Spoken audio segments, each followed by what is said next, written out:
ರೀ ಎಲ್ಲಿಗೆ ಹೊರಟಿದ್ದೀರಾ? ಇನ್ನೆಲ್ಗೆ ಹೋಗೋಣ, ಕೆಲ್ಸಕ್ಕೆ ಹೋಗೋಣ ಅಂತ ಹೋಗ್ತಿದ್ದೀನಿ. ನೀನ್ ಎಲ್ಗೆ ಹೋಗಿದ್ದೆ? ನಾನು ಇಲ್ಲೇ ಎಲ್ಲ ಹೋಗಿದ್ದೆ. ಇವತ್ತು ಕೆಲಸಕ್ಕೆ ರಜಾ ಹಾಕಿ ನಾನು ನಮ್ಮಮ್ಮ ಜೈಲಿಂದ ಬಂದಿದ್ದಾರಂತೆ, ಹೋಗಿ ಮಾತಾಡ್ಸ್ಕೊಂಡು ಧೈರ್ಯ ಹೇಳಿ ಬರೋಣ. ನಾನು ನೀವು ಇಬ್ರು ಹೋಗೋಣ. ನೀವು ನಮ್ಮೂರಿಗೆ ಹೋಗಿ ಜಾಸ್ತಿ ದಿನ ಆಯ್ತು. ಅಯ್ಯೋ, ಕೇಳ್ದೇಡ್ಕೆ ರಜಾ ಕೊಡೋಕ್ಕೆ ನಂದೇನು ಗೌರ್ಮೆಂಟ್ ಕೆಲಸ ಏನೇ? ತಿರ್ಗಾ ಓನರ್ ಬೈತಾನೆ ನಾಳೆ ಹೋದ್ರೆ. ಏನು ಆಗಲ್ಲ, ಪರವಾಗಿಲ್ಲ, ಫೋನ್ ಮಾಡಿ ಹೇಳ್ರಿ ಇವತ್ತು ಬರೋಕ್ಕಾಗಲ್ಲ, ಏನೋ ಕೆಲಸ ಇದೆ ಅಂತಾನೆ. ನನ್ನ ಜೊತೆಗೆ ಬನ್ನಿ, ನಮ್ಮ ಅಮ್ಮನಿಗೂ ಖುಷಿ ಆಗುತ್ತೆ ನಿಮ್ಮನ್ನು ನೋಡಿದ್ರೆ. ನೀವು ಒಂದೆರಡು ಧೈರ್ಯದ ಮಾತು ಹೇಳಿ ಬರೀವ್ರಂತೆ. ಹೋಗಿ ನೋಡ್ಕೊಂಬಂದಂಗೂ ಆಗುತ್ತೆ. ನೀವೆಂದು ಬಂದೇ ಇಲ್ಲ. ನಾನು ಅಲ್ಲೇ ಇರಬೇಕಾಗಿತ್ತು ನೋಡ್ಕೊಂಡ್ರೆ, ನಮ್ಮ ಅಮ್ಮ ಜೈಲಿಂದ ಬಿಡುಗಡೆ ಆಗತ್ತಕನ. ಆದರೆ ಏನು ಮಾಡೋದು, ಇಲ್ಲಿ ನಾ ಅತ್ತೆ ಇದ್ದಾಳಲ್ಲ ನಿಮ್ಮ ಅಮ್ಮ ಎಗರಾಡ್ತಾಳೆ ಅಂತ ಅದೇ ಬಂದೆ. ನಾನು ನೀನು ಹೋಗಿ ನೋಡ್ಕೊಬರೋಣ. ಮನೆಗೆ ಅಲ್ಲೇ ಕರ್ಕೊಂಬಂದ್ರಂತೆ ನಮ್ಮ ಅಣ್ಣಯ್ಯನು ಮಾಯರು ಹೋಗಿ ಬಿಡಿಸ್ಕೊಂಬಂದ್ರಂತೆ. ಲಾಯರು ದುಡ್ಡು ಇಸ್ಕೊಂಡು ಬೇಗ ಬೇಲ್ ಕೊಡ್ಸಿನಂತೆ. ಹೌದಾ, ಒಳ್ಳೇದಾಯ್ತು ಬಿಡು. ನೀನು ಒಬ್ಬಳೇ ಹೋಗಿ ಬರೋಕ್ಕಾಗಲ್ವಾ? ಅಯ್ಯೋ ಸುಮ್ಮನೆ ಬರ್ರಿ. ಏನು ಒಂದು ದಿವಸ ಬಂದರೆ ಆಗಲ್ಲ, ಏನು ತೊಂದರೆ ಆಗಲ್ಲ. ಒಂದು ದಿವಸ ರಜಾ ಹೇಳಿ ಬರೀ ಹೋಗೋಣ. ನಾನೊಬ್ಬಳೇ ಹೋಗ್ತಿದ್ದೆ, ಆದರೂ ನೀವು ಬಂದಂಗೆ ಆಗಲ್ವಲ್ಲ. ನೀವು ಬಂದು ಏನಾನ ಮಾತಾಡ್ರಿ. ಬರ್ದೆ ಇಲ್ಲೇ ಸೇರ್ಕೊಂಡ್ರೆ ಹೆಂಗಾಗುತ್ತೆ? ಎಷ್ಟೊಂದು ದಿನ ಆಯ್ತು. ನೀವು ಅಲ್ಲಿಗೆ ಬಂದು ನಿಮ್ಮನ್ನ ಮರ್ತೇ ಬಿಡ್ತಾರೆ ಅಷ್ಟೇ ನನ್ನ ತವ್ರ ಮನೆಯವರು, ನೀವು ಬರಲಿಲ್ಲ ಅಂದರೆ. ಹೌದಾ, ಸರಿ ಆಯ್ತು ಬಿಡು, ಹೋಗೋಣ. ಅಮ್ಮಾಯಿ ಬರಲಿ, ಅಮ್ಮಾಯಿಗೂ ಹೇಳ್ಬಿಟ್ಟು ಹೋಗೋಣ. ಎಲ್ಲೋಯ್ತು ಅತ್ತೆ? ಎಲ್ಲೋ ಹೋಗಿದ್ದಾರೆ, ಈಗ ಬರ್ತಾರೆ ಇರು. ಬಂತಲ್ಲ ಅಮ್ಮ. ಅಮ್ಮ ಬಾರಮ್ಮ. ಏನಪ್ಪ, ಯಾಕೆ ಹಿಂಗೆ ನಿಂತಿದ್ದ ಗಂಡ ಹೆಂಡತಿ ಇಬ್ರು? ಯಾಕೆ ಇನ್ನೂ ಕೆಲ್ಸಕ್ಕೆ ಹೋಗಲ್ವಾ ನೀನು? ಇಲ್ಲಮ್ಮ, ಇವತ್ತು ಕೆಲ್ಸಕ್ಕೆ ಹೋಗಲ್ಲ. ಯಾಕೆ, ಏನಾಯ್ತು? ರಜಾನಾ? ಯಾಕೆ ಹುಷಾರಿಲ್ವಾ? ಹಂಗೇನಿಲ್ಲ ಅತ್ತೆ, ಹುಷಾರಾಗಿ ಇದ್ದಾರೆ, ಕೆಲ್ಸಕ್ಕೆ ಅಂತಾನೆ ಹೊರಟಿದ್ರು. ನಾನೇ ಬೇಡ ಅಂತ ಹೇಳ್ದೆ. ಯಾಕೆಂದ್ರೆ ನಮ್ಮಮ್ಮ ಜೈಲಿಂದ ಬಿಡುಗಡೆ ಆಗಿ ಮನೆಗೆ ಬಂದಿದ್ದಾರೆ. ಅದಕ್ಕೆ ಇಬ್ರು ಹೋಗ್ಬಿಟ್ಟು ಅವ್ರನ್ನ ಮಾತಾಡ್ಸ್ಕೊಂಡು ಬರ್ತೀವಿ. ಇವತ್ತು ಹೋಗಿ ನಾಳೆ ಬರ್ತೀವಿ.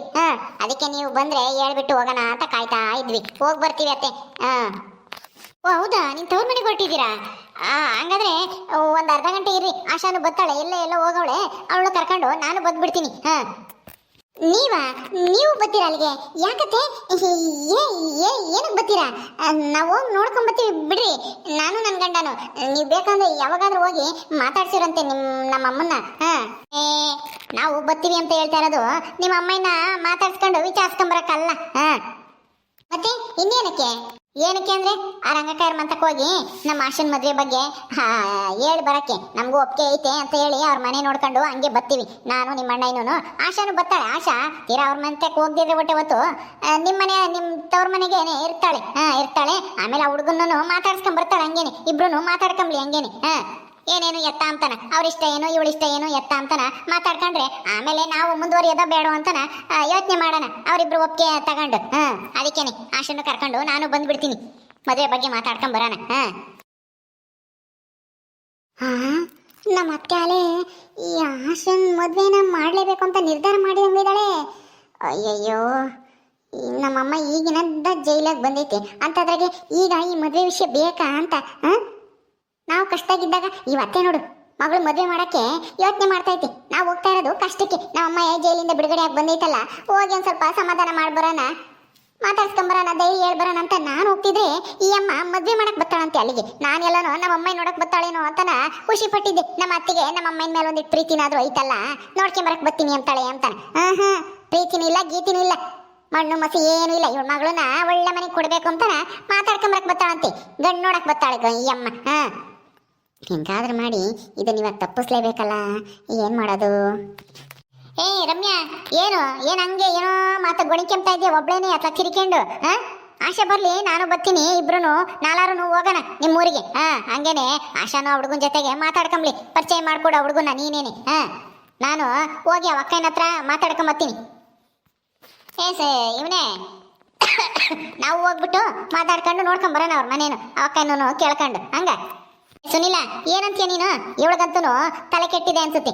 ಏನೋ ಮಾತಾಡ್ತಿದ್ರೆ ಇನ್ನೇನೋ ಯೋಚನೆ ಮಾಡ್ಕೊಂಡು ನಿಂತ್ಕೊಂತಾಳೆ. ಅಯ್ಯೋ ಅತ್ತೆ, ಕೇಳಿಸ್ತು ಹೇಳಿ. ಎಲ್ಲ ನೀವು ಈಗ ಮದ್ವೆ ವಿಷಯ ಮಾತಾಡಕ್ ಬರ್ತೀರಾ ಅಲ್ಲಿಗೆ? ಈಗ ಯಾಕತ್ತೆ? ಇರಿ, ಒಂದ್ ಸ್ವಲ್ಪ ಯೋಚನೆ ಮಾಡೋಣ. ನೀವೇ ನಿಂತ್ಕಿದಂಗೆ ಮದ್ವೆ ಅಂದ ತಕ್ಷಣ ಯಾಕೆ ಹಂಗ ಆಡ್ತಾ ಇದ್ದೀರಾ? ಮಗಳು ಈಗ ತಾನೇ ಕೆಲ್ಸಕ್ಕೆ ಸೇರಿದಾಳೆ, ಒಂದ್ ಸ್ವಲ್ಪ ದುಡ್ಡು ಇಟ್ಕೊಳ್ಳೋಣ, ಕ್ಯಾಶ್ ಇಟ್ಕೊಳ್ಳೋಣ, ಮನೆಗೇನೆ ಕಟ್ಕೊಂಬನ, ಒಡವೆ ಗಿಡವೆ ಮಾಡಿಸ್ಕೊಳ್ಳೋಣ ಅನ್ನೋದು ಏನು ಇಲ್ವಲ್ಲತ್ತೆ ನಿಮ್ಗೆ? ಮುಂದಿನ ಯೋಚನೆ ಇಲ್ವಾ? ಮಗಳನ್ನ ಒಳ್ಳೆ ಮನೆಗೆ ಕೊಟ್ರೆ ಅಷ್ಟೇ ಸಾಕಾ? ನೀವಿರೋ ಮನೆ, ನಿಮ್ಮ ಮಗ ಸೊಸೆ ಚೆನ್ನಾಗಿರೋದು ಬೇಡವಾ? ಈಗ ನೀವು ಕಷ್ಟಪಟ್ಟು ಓದಿಸಿ ಕೆಲ್ಸಕ್ಕೆ ಸೇರಿದ್ದೀರಾ. ಕೆಲ್ಸಕ್ಕೆ ಸೇರಿದ್ದ ಅಂದ್ಮೇಲೆ ನೀವು ದುಡಿಸ್ಕೋಬೇಕು ತಾನೆ ಮಗಳ ಹತ್ರ. ಈ ಮದುವೆ ಮಾಡ್ಕೊಟ್ರೆ ಅವ್ರೇನಾದ್ರು ಸಂಬಳನ ನಿಮ್ ಕೈಗೆ ತಂದ್ಕೊಡ್ತಾರೆ? ತವ್ರ ಮನೆ ಕೈಗೆ ಕೊಡಮ್ಮ ಅಂತಾರ? ಯಾರು ತಂದ್ಕೊಡಲ್ಲ. ಯಾಕೆ ಸುಮ್ಮನೆ ಅರ್ಜೆಂಟ್ ಮಾಡ್ತೀರಾ ಆಶನ್ ಮದ್ವೆ ಮಾಡಕ್ಕೆ? ಅವಳೇನೇನು ಆಲೇನೆ 30 ವರ್ಷದ ಮುದುಕಿ ಆಗಿಲ್ಲ, ಈಗಿನ 21-22 ವರ್ಷ ಅಷ್ಟೇನೆ. ನಾನೇನು ಈಗ ನೋಡ್ದಕ್ಕೆ ಮದ್ವೆ ಮಾಡ್ತೀವಿ ಅಂತ ಹೇಳ್ತಾ ಇಲ್ಲ, ನೋಡ್ಕೊಂಬರೋಣ. ಅವ್ರಿಗೂ ನಮಗೂ ಆಗ ಬಂದ್ರೆ ತೀರಾ ನಮ್ದು ಹೊಸ ಮನೆ ಕಟ್ಕೊಂಡು ಆಮೇಲೆ ಹೊಸ ಮನೆಗೆ ಹೋದ್ಮೇಲೆ ಮದ್ವೆ ಮಾಡೋದಾಯ್ತು. ಈಗ ಸಂಬಂಧನ ಕುದಿಸ್ಕೊಂಡು ಮಾಡ್ಕೊಂಬನ, ನಿಶ್ಚಿತಾರ್ಥ ಮಾಡ್ಬಿಟ್ರೆ ಆಮೇಲೆ ನಮಗೆ ಟೈಮ್ ಇದ್ದಾಗ ಇನ್ನೊಂದು 6 ತಿಂಗಳು ವರ್ಷ ಬಿಟ್ಟೇನೆ ಮದ್ವೆ ಮಾಡೋದಾಯ್ತು. ಅಷ್ಟೊತ್ತಿಗೆ ಎಲ್ಲನ ಸೆಟ್ಲ್ ಆಗ್ತೀವಿ, ನಾವು ಎಲ್ಲ ನಮ್ಮ ಮನೆಗೇನೆ ಕಟ್ಕೊಂತೀವಿ. ಲೋನ್ಗಿನ ಆಮೇಲೆ ಅವಳು ಹಂಗೆ ತೀರ್ಸ್ಕೊಂಡು ಹೋಗ್ತಾಳೆ. ಅವಳೇ ಹೇಳಿದಾಳೆ ಮದ್ವೆ ಆದ್ರೂ ನಾನೇ ಲೋನ್ ತೀರಿಸ್ತೀನಿ ಬಿಡಮ್ಮ, ಲೋನ್ ಕೊಡ್ತಾರಂತೆ, ಎಲ್ಲ ವಿಚಾರಿಸಿದೀನಿ, ಅಪ್ಲಿಕೇಶನ್ ಹಾಕಿದೀನಿ ಅಂತ ಹೇಳಿದ್ಲು ಆಲೇನೆ. ಅಲ್ಲ ಅತ್ತೆ, ಈಗಲೇ ಮದ್ವೆ ಯಾಕೆ? 6 ತಿಂಗಳು ವರ್ಷ ಅಂದ್ರೆ ಇನ್ನೇನು ಆಡ್ಕೊಂಡ್ ಬರ್ತೈತೆ, ಇನ್ನೊಂದು 4-5 ವರ್ಷ ಬಿಟ್ಟು ಮದ್ವೆ ಮಾಡ್ಬೋದಾಗಿತ್ತು ಅಂತ ನಾನು ಹೇಳೋದು. ನೀನೇನು ಹೇಳೋದು? ನನ್ನ ಮಗಳ ಮದ್ವೆನ ಯಾವಾಗ ಮಾಡ್ಬೇಕು ಅಂತ ನನಗೆ ಚೆನ್ನಾಗಿ ಗೊತ್ತಿದೆ. ಸುಮ್ಮನೆ ಇರು. ನನ್ನ ಮಗ ಇದ್ದಾನೆ, ನಾನಿದ್ದೀನಿ, ನೀನಿದ್ಯಾ. ಏನು ನಮ್ಗೇನಾಗಿದೆ ಅವಳ ಹತ್ರ ದುಡ್ಸ್ಕೊಂಡು ತಿನ್ನಕ್ಕೆ? ಸಾಕು ಬಿಡು, ನಮ್ಮ ಮನೆ ಕಟ್ಕೊಂಬನ. ಸದ್ಯಕ್ಕೆ ಒಂದಿಷ್ಟು ದುಡ್ಡು ಐತೆ, ಅವಳೊಂದಿಷ್ಟು ಲೋನ್ ಗೀನ್ ಮಾಡಿ ಕೊಡಿಸ್ತಾಳೆ, ಆಮೇಲೆ ಲೋನ್ ಅವಳ ಸಂಬಳದಾಗೆ ಕಟ್ಟಾಗುತ್ತಂತೆ. ಅವ್ರಿಗೂ ಗಂಡಾರ್ಗು ಈ ವಿಷಯ ಹೇಳಿದ್ರಾಯ್ತು, ಹಿಂಗ್ ಲೋನ್ ತಗೊಂಡಿದೀವಿ ಅವಳು ಕೆಲ್ಸದಿಂದನ ಅಂತಾನ. ಅವರು ಅರ್ಥ ಮಾಡ್ಕೊಂತಾರೆ. ಹೋಗಿ ಮಾತಾಡ್ಕೊಂಬರೋಣ ಬಿಡು, ಅವ್ರೇನ್ ಹೇಳ್ತಾರೆ ಅಂತ ಕೇಳೋಣ. ಏನೇ ಈಗಾಗ್ಲೇ ಏನು ಮದುವೆ ಮಾಡಕ್ಕೆ ಹೋಗ್ತಾ ಇದೀವಿ, ಸುಮ್ಮನೆ ನೋಡ್ಕೊಂಬರಕ್ ಹೋಗ್ತಾ ಇದೀವಿ ಅಷ್ಟೇನೆ. ನೀನು ಎಲ್ಲ ಹಾಳು ಮಾಡಕ್ಕೆ ಪ್ರಯತ್ನ ಮಾಡಬೇಡ, ಹಂಗೆ ಹಿಂಗೆ ಅಂತ ಸುಳ್ಳು ಹೇಳಿ. ನನಗೆ ಬರ್ತಾರೆ ಸಿಟ್ಟಿಗೆ ಅಷ್ಟೇನೆ. ಇನ್ನೇನ್ ಮಾಡ್ತೀನೋ ಗೊತ್ತಿರಲಿಲ್ಲ. ಏನ್ ಮಾಡ್ತೀಯ? ನಿಮ್ಮ ಅಮ್ಮಯ್ಯ ಜೈಲ್ಗೆ ಹೋಗ್ಯವಳಲ್ಲ ಅಪ್ಪ, ನೀನು ಬೇಜಾರು ಮಾಡ್ಕೊಂಡಿದ್ಯಾ? ಈಗಲೇ ಯಾಕೆ ಜಗಳ ಮಾಡೋದು ಅಂತ ಸುಮ್ಮನಿದ್ದೀನಿ ಅಷ್ಟೇನೆ. ಸುಮ್ಮನೆ ನಾನು ನಿಂತ್ಕೊಂಡಿರು, ನಾಲ್ಕಾರು ಹೋಗೋಣ ಒಟ್ಟಿಗೆನೆ. ಹೋಗಿ 2 ಕೆಲಸನೂ ಆಗ್ತವೆ. ನಮ್ಮ ಆಶನ್ ಮದುವೆ ಬಗ್ಗೆನೂ ಮಾತಾಡ್ದಂಗೂ ಆಗುತ್ತೆ, ನಿಮ್ಮ ಅಮ್ಮಯ್ಯನ ಮಾತಾಡ್ಸ್ದಂಗೂ ಆಗುತ್ತೆ. ಹೋಗಿ ಬರೋಣ. ಸರಿ ಆಯ್ತು, ನಾನೇನೋ ಒಳ್ಳೇದು ಮಾಡಕ್ ಹೋದೆ, ಒಳ್ಳೇದು ಹೇಳಿದ್ರೆ ನಿಮ್ಗೆ ನನ್ನ ಮಾತು ಇಡ್ಸಲ್ಲ. ಆಯ್ತು, ನಿಮ್ಮ ಇಷ್ಟ, ಹೋಗ್ರಿ, ಹೊರಟು ಬರೋಗ್ರಿ. ಆಶಾ, ನೀನ್ ಮದ್ವೆ ಮಾಡ್ತಾರಂತ ನಿಮ್ಮಮ್ಮ, ನಿನ್ಗೂ ಮದ್ವೆ ಆಗಕ್ಕೆ ಇಷ್ಟನಾ? ನೀನು ಬತ್ತಿ ಅಲ್ಲಿಗೆ ಹುಡುಗನ ಜೊತೆ ಮಾತಾಡ್ಬೇಕಂತೆ. ಮಾತಾಡೋಣ ಬಿಡಿ ಅತ್ಗೆ. ಏನೋ ಅವ್ರ ಮನೆಗೆ ಹೋಗದೆ ಇದ್ರೆ ಅಷ್ಟೇ ಹೊತ್ತು ನಿಮ್ಮ ಮನೆಗೆ ಬರೋದು, ನಿಂತವ್ರ ಮನೆಗೆ ಬರ್ತೀನಿ, ಅಲ್ಲೇ ಇರ್ತೀನಿ. ಹುಡುಗಗೆ ಫೋನ್ ನಂಬರ್ ಇಸ್ಕೊಂಬಂದ್ರೆ ಅಲ್ಲೆಲ್ಲಾದ್ರೂ ಹೊರಗಡೆ ಎಲ್ಲಾದ್ರೂ ಭೇಟಿ ಮಾಡಿ ಮಾತಾಡಿಸ್ತೀನಿ. ಅವರ ಒಪಿನಿಯನ್ ಏನು, ನನ್ನ ಒಪಿನಿಯನ್ ಏನು, ಅವ್ರ ಅಭಿಪ್ರಾಯ ಏನು ಅಂತ ತಿಳ್ಕೊಂಡು ಆಮೇಲೆ ನನಗಿಷ್ಟ ಆದರೆ ಅವ್ರಿಗೂ ಇಷ್ಟ ಆದರೆ ಅಮ್ಮ ಮತ್ತೆ ಅವ್ರ ಅಮ್ಮರೂ ನಿರ್ಧಾರ ಮಾಡ್ತಾರೆ ಮದುವೆ ಗಿದ್ವೆ ಅದ್ರ ಬಗ್ಗೆ. ನೀನು ಹಿಂಗೆ ಹೇಳಿದ್ರೆ ಮುಗೀತು ಕತೆ ಬಿಡು. ನೀನು ಮದುವೆ ಆಗಕ್ಕೆ ಎತ್ತುದಿಗಾಲ ನಿಂತಿದ್ಯಾ ಅನ್ನಂಗೆ ಆಯ್ತು. ನಿಮ್ಮ ಇಷ್ಟ ಬಂದಂಗೆ ಮಾಡಿ. ಏನೋ ನಾನು ಇನ್ನೊಂದು 2-3 ವರ್ಷ ತವ್ರ ಮನೆಗೆ ಆರಾಮಾಗಿ ಇರಲಿ, ಏನು ಕೆಲಸ ಮಾಡ್ದಂಗೆ ನಾನೆಲ್ಲ ಕೆಲಸ ಮಾಡ್ಕೊಡ್ತೀನಿ. ನೀನು ಅಲ್ಲಿ ಹೋಗಿ ಯಾಕೆ ಕಷ್ಟಪಡೋದು ಅಂತ ನಾನು ಯೋಚನೆ ಮಾಡಿದೆ. ನೀನು ಆಲೇ ರೆಡಿ ಆಗಿದ್ಯಾ. ನನ್ನ ಕೈಯಾಗೇನೂ ಇಲ್ಲ. ಹೋಗ್ರಿ, ಹೊರಟು ಬರೋಗ್ರಿ, ಬ್ಯಾಗ್ ಈಗ ತಗೊಂಡು ಹೋಗೋಣ. ಹೋಗಮ್ಮ ಆಶಾ, ಹೋಗಿ ಬ್ಯಾಗ್ ತಗೊಂಡು ಬರೋಗೋಗಿ. ಸರಿ ಅಮ್ಮ, ಆಯ್ತು. ಇನ್ನ ಏನ್ ನಿಂತಿದ್ರ? ಬರ್ರಿ, ಹೊರಗೆ ಹೋಗೋಣ. ಅವಳು ಬತ್ತಾಳಂಗೆ. ನೀನ್ ಯಾಕೆ ಬೇಗ ಯಾಕೆ ತಾಮಲ್ವೇನು?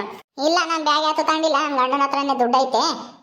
ಪರ್ಸ್ ಗಿರ್ಸ್ ಏನಿಲ್ಲ, ಪರ್ಸ್ ಏನ್ ತಗೊಂಬನ, ಇವರು ಬರ್ತಾರಲ್ವಾ, ಅಲ್ಲೆಲ್ಲಾದ್ರೂ ಟೌನಾಗೆ ಏನಾದ್ರೂ ಹಣ್ಣು ಹೂವು ಬ್ರೆಡ್ ಬಿಸ್ಕಟ್ ಏನಾನ ತಗೊಂಡೋಗೋದು ಅಷ್ಟೇನೆ. ನಡೀರಿ ಹೋಗೋಣ. ಯಾಕೆ ಮಕ್ಕಳು ಹಿಂಗೆ ಊದ್ಕಣಿತಿ? ಏನೂ ಇಲ್ಲ, ನೀವು ತುಂಗನ ಮಾತು ಕೇಳ್ಕೊಂಡು ಏನೂ ನಿರ್ಧಾರ ಮಾಡಕ್ ಹೋಗ್ಬೇಡಿ ಅತ್ತೆ. ನೀವು ಯೋಚನೆ ಮಾಡಿ. ಮನೆ ನೋಡಿ, ಅಯ್ಯಮ್ಮ ಎಂತವಳು, ಹುಡುಗ ಎಂತವನು ಅಂತ ಯೋಚನೆ ಮಾಡಿ ಆಮೇಲೆ ನಿರ್ಧಾರ ಮಾಡ್ರಿ. ತುಂಗ ಒಳ್ಳೆ ಹುಡುಗ, ಹಂಗೆ ಹಿಂಗೆ ನಾನೇನು ಸುಳ್ಳು ಹೇಳಿಲ್ಲ, ಇರೋ ವಿಷಯನೇ ಹೇಳಿದೆ. ಏನೋ ನನ್ನಾದ್ನಿ ಒಳ್ಳೆ ಮನೆಗೆ ಹೋಗ್ಲಿ, ಒಳ್ಳೆ ಹುಡುಗನ ಮದ್ವೆ ಆಗ್ಲಿ, ಸ್ವಲ್ಪ ದಿನ ತಡವಾದ್ರೂ ಪರವಾಗಿಲ್ಲ ಅಂತ ಯೋಚನೆ ಮಾಡಿದೆ ಅಷ್ಟೇನೆ. ನಿಮ್ಗೆ ನನ್ನ ಮಾತಿಡಿಸ್ಲಿಲ್ಲ ಬಿಡಿ, ಹೋಗ್ಲಿ. ಕಂಡರ ಮಾತೇನೆ ನಿಮ್ಗೆ ವೇದ ವಾಕ್ಯ ಅನ್ನಂಗೆ ಆಯ್ತು. ಅವಳು ಹೇಳಿದ್ದೆ ಸತ್ಯ ಅನ್ನಂಗೆ ಆಯ್ತು. ನಾನು ಹೇಳಿದೆ, ನಾನೆಲ್ಲ ಸುಳ್ಳು ಹೇಳಿದ್ದೀನಿ ಅನ್ನಂಗೆ ಆಯ್ತು. ಏನೋ ಒಂದು ಅಪ್ಪಿ ಏನೋ ಸುಳ್ಳು ಹೇಳಿರ್ಬೋದು. ಅದು ನಾನೇನು ಕೆಟ್ಟ ಉದ್ದೇಶಕ್ಕಲ್ಲ. ನಮ್ಮ ಆಶಾ ಚೆನ್ನಾಗಿರ್ಲಿ, ಇನ್ನೂ ಒಳ್ಳೆ ಹುಡುಗ ಸಿಗ್ತಾನೆ. ಇನ್ನೂ ಸ್ವಲ್ಪ ದಿನ ಹೋದ್ರೆ ಈ ಹುಡುಗನು ಸರ್ವಿಸ್ ಆಗುತ್ತೆ, ಎಕ್ಸ್ಪೀರಿಯನ್ಸ್ ಜಾಸ್ತಿ ಆದಂಗೆ ಸಂಬಳ ಜಾಸ್ತಿ ಮಾಡ್ತಾರೆ, ಒಳ್ಳೆ ಹುಡುಗನೇ ಸಿಗ್ತಾನೆ ಅಂತ ನಾನು ಏನೇನೋ ಯೋಚನೆ ಮಾಡಿದೆ. ನೀವು ನನ್ನ ಮಾತು ಕೇಳೋರಲ್ಲ. ಬಿಡಿ, ಹೋಗ್ಲಿ. ಅಯ್ಯೋ ರಮ್ಯಾ, ಸುಮ್ಮನಿರ್ತೀಯಾ? ಹೇಳಿದ್ದೆ ಹೇಳೋ ಕಿಸ್ಬಾಯ್ ದಾಸ ಅನ್ನಂಗೆ ಅದನ್ನೇ ಹೇಳಕ್ ಹೋಗ್ಬೇಡ. ನಡಿ ಹೋಗೋಣ, ನಾವಂಗೆ ಬಸ್ ಸ್ಟ್ಯಾಂಡಿಗೆ ಹೋಗೋಣ. ಆಶಾನು ಅಮ್ಮನೂ ಬರ್ತಾರ ಆಮೇಲೆ. ಸರಿ ಆಯ್ತು, ಬನ್ನಿ, ಹೋಗಿರ್ತೀವಿ, ಬರ್ರಿ ನೀವು. ಆಶಾ, ನಿಮ್ಮ ಅಣ್ಣನೂ ಅದಕ್ಕೇನು ಹೊರಟರು, ಬಾರೆ ಬೇಗ. ಸರಿ, ನಡಿಯಮ್ಮ, ಹೋಗೋಣ. ಓಕೆ ಸ್ನೇಹಿತರೆ, ಈ ವಿಡಿಯೋನ ಇಲ್ಲಿ ಮುಗಿಸ್ತಾ ಇದ್ದೀವಿ. ಈ ಕಥೆಯನ್ನು ಮುಂದುವರಿಯುತ್ತೆ. ನಿಮ್ಮೆಲ್ಲರಿಗೂ ಈ ವಿಡಿಯೋ ಇಷ್ಟ ಆದರೆ ಲೈಕ್ ಮಾಡಿ, ಶೇರ್ ಮಾಡಿರಿ. ಹಾಗೆ ಇನ್ನೂ ಯಾರು ನಮ್ಮ ಚಾನಲ್ ಸಬ್ಸ್ಕ್ರೈಬ್ ಮಾಡ್ಕೊಂಡಿರೋ ದಯವಿಟ್ಟು ಸಬ್ಸ್ಕ್ರೈಬ್ ಮಾಡ್ಕೊಳ್ರಿ. ಮುಂದಿನ ವಿಡಿಯೋದಲ್ಲಿ ಸಿಗ್ತೀವಿ. ನಮಸ್ಕಾರ.